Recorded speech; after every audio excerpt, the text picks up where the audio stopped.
am a professor at IMD and also a PhD candidate. And this is actually a paper that represents not just my work, but also the work of my two fellow co-authors, one of them being Chinook Filike de Miranda, who is an independent researcher based in Rotterdam, and also Professor Lorenzo Cantoni of the Università della Svizzera Italiana in Lugano, who is actually the pro-rector of the university there.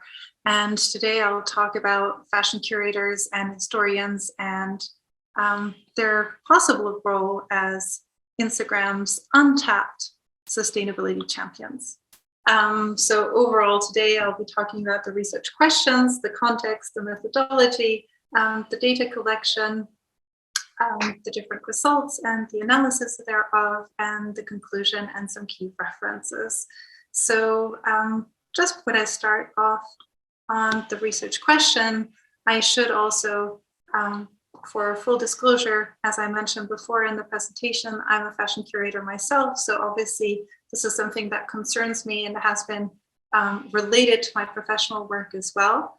And one of the first things to probably define here is what a fashion curator actually is and why did I add historian to it. And I think the big problem we're having right now is there's a lot of confusion because of Instagram, everybody's a curator. So we, even during the surveys and during the questions with participants, there was a lot of confusion as to what a curator actually is. So I define a curator as a person whose job it is to select fashion objects for exhibitions with the aim of transmitting knowledge and clothing value.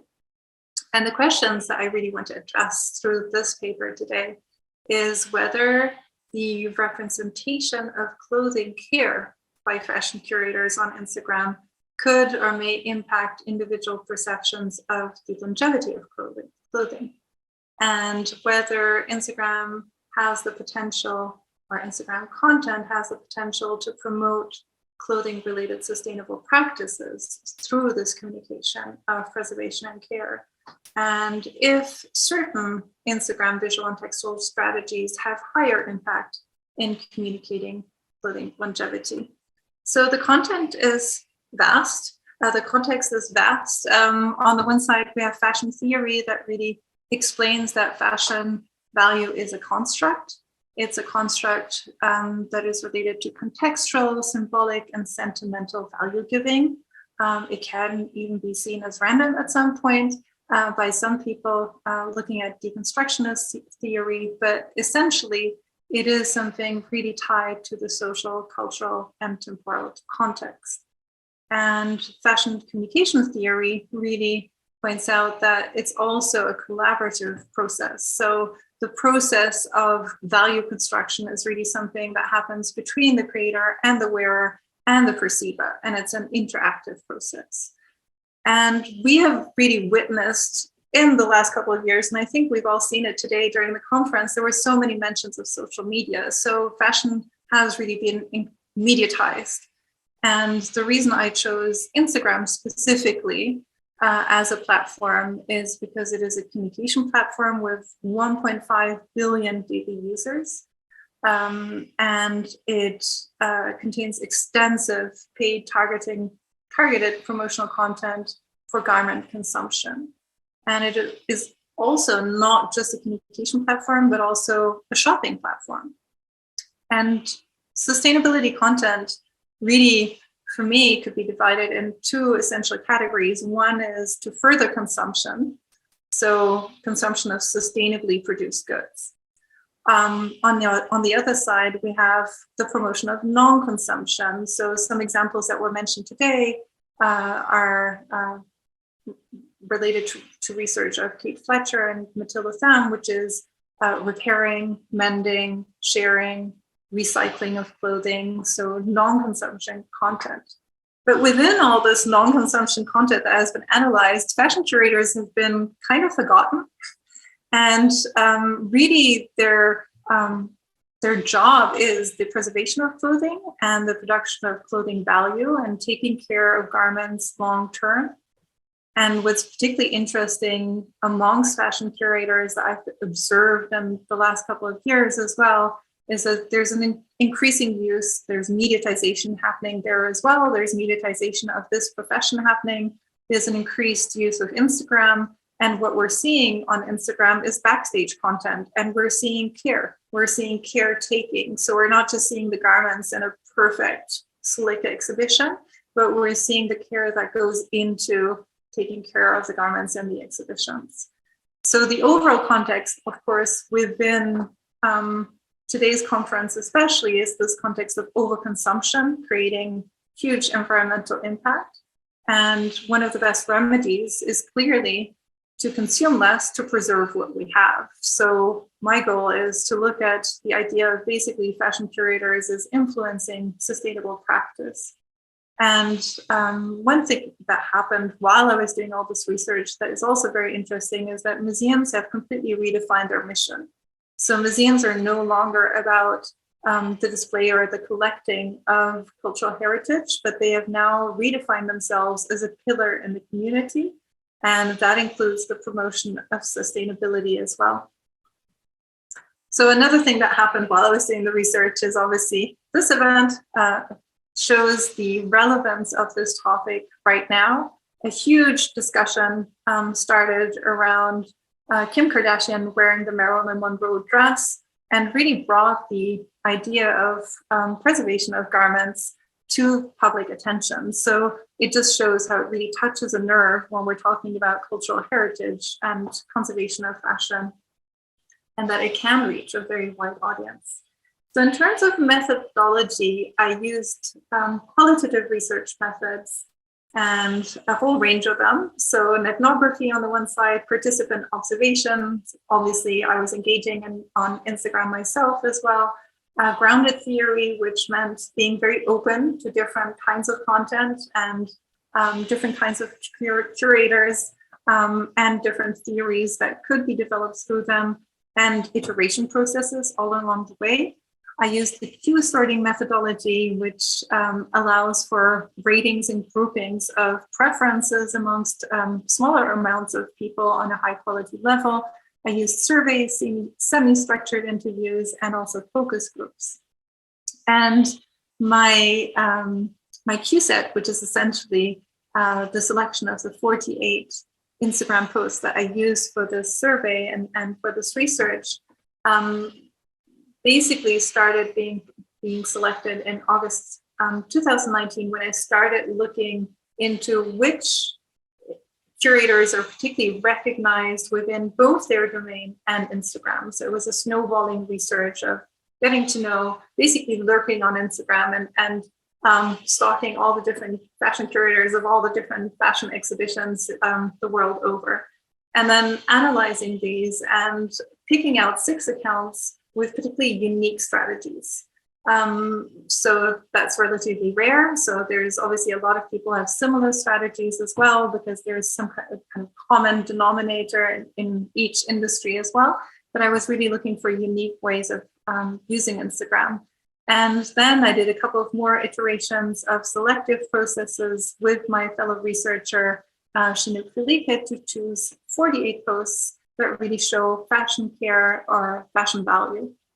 And my participants were chosen in July 22 at the UC campus. They were master and PhD students, so they were particularly good for talking aloud workshops because they can express their analytical opinions about posts.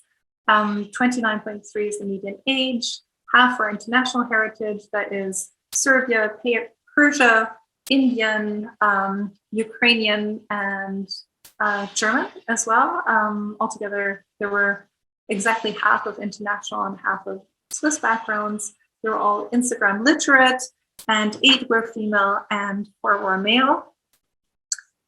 And this is, and I should move myself here a little bit so this can be a little better visualized for everybody to see. So this is what happened when we started looking at the content. So first of all, we realized that each of them had a specific, so unique strategy, but what did it entail? So what does it entail in terms of content? So we analyzed the visuals, the texts, and then the content. And when we were looking at content, we realized that the 2 things that differentiated the posts the most were how they portrayed people and objects. So these are some examples, and we can see here, for example, the first curator on the list, very active on aesthetics, basically displaying very slick pictures of exhibitions, some content relating to objects, not as much on people, actually no backstage content, no people doing anything. So a very specific style. And then here we have the other extreme down here, no focus on aesthetics like pictures, but a lot of people doing curating and caring about clothing. So that was a particularly interesting strategy here. We see others here with lots of text. This is someone who really portrays the profession as mastering it. So there's a lot of explanatory text, but there's never any celebrities, for example. And then here we have someone who informs us, a fair amount of text, but then some celebrity content, because that is part of informing in a quick way, actually enabling viewers to situate garments can be very effective by using celebrities. And out of these different strategies, we then went a little further. We first looked at how people engaged with them. So the participants completed a survey regarding clothing care, usage, media use, and they reviewed all these posts on a computer. So it was in one Instagram account where we reposted all of them so they could have an Instagram experience of swiping and looking at videos if they were going through carousels. But we didn't want them to be distracted by their actual phone. They were encouraged to talk aloud while they were viewing them. They were given additional questions after that. And then they had to sort each post, which was also printed out postcard size on a Q method grid, which gave a scale from -5 to +5 in terms of engagement. And then they were still interviewed. And then we still did focus groups. So we added 4 focus groups, and they were given additional stimuli to see if they reacted more to emotional content or informational content, and if they changed their attitude in a socially mediated context of a group. And then we evaluated the Q method sort. So all the 48 pictures sorted by all the 12 participants were input into Q methodology software, which allowed for 4 groupings of correlations of similarities in their choices of what they preferred in terms of engagement and non-engagement. From that, we developed 753 content codes in all the interview transcripts. And we used the AMT model of communication of causal analysis to basically divide up how curators were communicating in terms of either formal cause, that is aesthetic value, material cause, that is object value, or efficient cause, which is people value. And we found so that 2 of them had unique ways. So one really concentrated on aesthetics and the other one on people value, but the other 4 all concentrated on objects, which was quite interesting as well, because we had initially identified them all being quite unique, and then we saw some correlations there. We recorrelated this with the way people responded.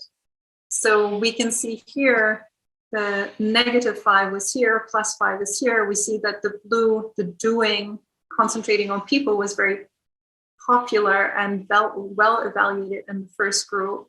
A little bit still on the positive side here, quite positive in this group, and not as importantly positive, but still quite positive. So we can see that the doing is actually the most engaging as well.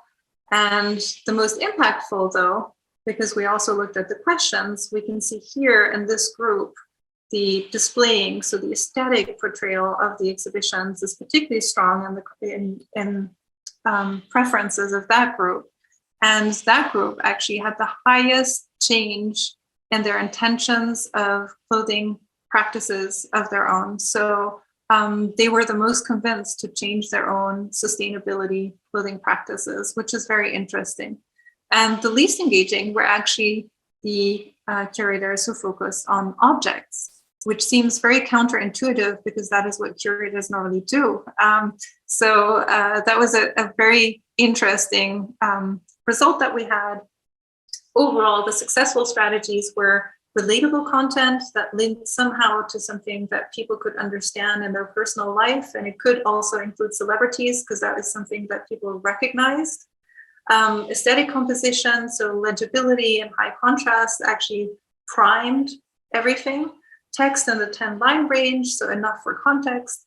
Vocabulary that is non-jargon, so no name dropping, and actually putting a designer name that people don't recognize really alienated a lot of viewers. And hashtags that appeal to wider audiences, so again, that make people relate to their daily context. And platform-specific content, which essentially means not posting something that looks like something should be on LinkedIn, like a job ad, was vilified by everybody. And then showing human care practices proved to be very engaging. And low formality, including behind-the-scenes content, so very typical content for Instagram, was very successful. And creating a sense of discovery. So visually surprising and unusual content actually had a really high level of engagement.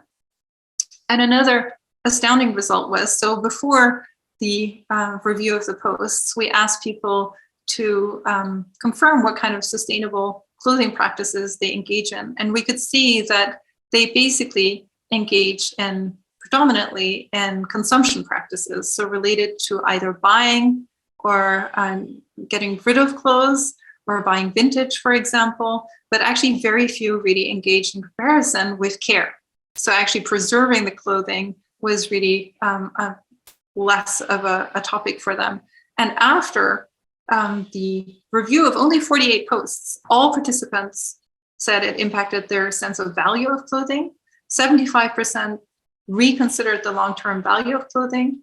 75% changed their understanding of clothing care, and 2/3 reconsidered their own practices and intentions regarding clothing care. So actually really significant. And there were a couple of funny, surprising results. So especially the young participants reacted to changes in clothing care. 25 of the participants mentioned their grandmothers in the context of clothing care, indicating gender relationships, but also so gendering of care, but also generational situations of care. And a very funny other one, I've mentioned engagement for aesthetics, but a funny one was actually the Halloween effect. Museums show a lot of uncanny content. So dolls without heads, half-dressed dolls, everybody was saying that looks scary, that looks spooky, but actually they said in a good way. So it gives dramatic tension to the content, which was quite interesting. And curators who do not speak English as a first language may actually be more successful because they use less jargon.